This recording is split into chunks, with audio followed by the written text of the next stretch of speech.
எந்த தலைவர் வந்தாலும் அவரோட அழிவு எதிர்பார்க்காததா இருக்கும்னுட்டு அமெரிக்கா சொன்னாங்க. அவரோட பையனே வந்துட்டார். இப்போ என்ன பண்ணுவாங்க இவங்க? ஒன்றும் பண்ண முடியாது. ஆனால் இந்த ட்ரம்ப்பு சும்மா வாய் பேச்சு தான் பேசிகிட்டு இருக்காரு. ஆனால் இங்கே இருக்கிறவங்களுமே சில பிரகஸ்பதிகள்லாம் இந்தியா அப்படியே நியூட்ரலாக இருக்குது, யாருக்கு காமிக்குது, யாருக்காக இருக்கிறாங்க, எதுக்காக இது பண்ணுறாங்க. இப்போ ஏதோ இவங்க ஈரானோட கப்பலுக்கு இவங்க அடைக்கலம் கொடுத்துட்டாங்க, இவங்க கெஸ்டியை காமிச்சு கொடுத்துட்டாங்க, அப்படிலாம் ஒரு பேச்சு போயிட்டுருக்கு.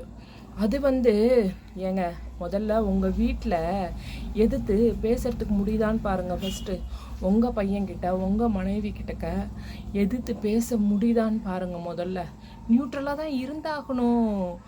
அமைதி, எப்பயுமே அமைதி அடங்கி போகிறது ஒரு கோழைத்தனமோ ஒரு இதுவோ கிடையாது.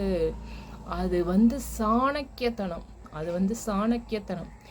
எவனுக்கிட்டையும் இப்போ நம்ம போயிட்டு நம்ம மண்டியிடலை. நான் இது பண்ணுறேன்ற மண்டியிடலை. இந்தியா நம்ம முதல்ல நம்ம வாழற நாட்டுக்கு உண்மையாக இருக்கணும், நம்ம இறையாண்மைக்கு உண்மையாக இருக்கணும், நம்ம செய்கிற இந்த நியாய தர்மங்களை பார்க்கணும். அதை விட்டுட்டு எதையுமே பார்க்குறது இல்லைங்க. சிலர் மானாவரியாக பேசிக்கிட்டு இருக்காங்க. அதெல்லாம் உன் நாட்டில் நீ உன் நாட்டை பற்றியே நீ இவ்வளோ இதுவாக பேசுனீன்னா உன் வீட்டில் நீ எவ்வளோ இதுவாக இருப்ப? உன் வீட்டில் நீ ஒழுங்காக இருப்பியா? முதல்ல உன் வீட்டை பாரு. ஒவ்வொரு வீட்லேயும் ஒழுங்காக இருந்தால் அந்த ஊர் நல்லா இருக்கும். அந்த ஊர் நல்லா இருந்தால் அந்த நாடு நல்லா இருக்கும். அதை விட்டுட்டு எவன் மேலே குத்தம் சொல்கிறதுனே தெரியக்கூடாது. சிலர் அப்படிலாம் செஞ்சுட்டு இருக்காங்க. நம்ம நாட்டிலையே இருந்துக்கிட்டு நம்ம நாட்டையே குறை சொல்லிட்டு இருக்காங்க. மோடியை நீ உயர்த்தி பேசாமல் போ, அது உன்னோட இஷ்டம். ஆனால் நியூட்ரலாக இருக்காங்க. இவங்களுக்கு என்ன தெரியும்? நம்ம நாட்டு இராணுவத்தை பற்றியே நம்மளே குறை சொன்னால் எப்படி? அப்படிலாம் சொல்லிட்டு திரிகிறாங்க நிறைய பேர். அது எப்படி? நீ வாழ்ந்த இடம், இது இந்தியா நம்ம நாடு. நம்ம நாட்டோட இதை நம்ம பார்க்கணும் ஃபஸ்ட்டு.